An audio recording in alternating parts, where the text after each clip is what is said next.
চেয়ে দেখো গোলাপটারে, বুকটা চিরে রক্ত ঝরে। আহা কেউ ছোরা মেরে পালিয়ে গেছে, কোন গোয়েন্দা তাকে ধরে?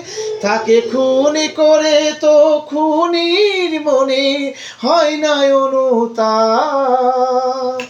তবে কেন পায় না বিচার নিহত গোলাপ? বিন্তু থেকে ছিঁড়ে নেওয়া নিহত গোলাপ। মানুষ খুন হলে পরে মানুষই তার বিচার করে, নেই তো খুনির মাপ। তবে কেন পায় না বিচার নিহত গোলাপ? বিন্তু থেকে ছিঁড়ে নেওয়া নিহত গোলাপ।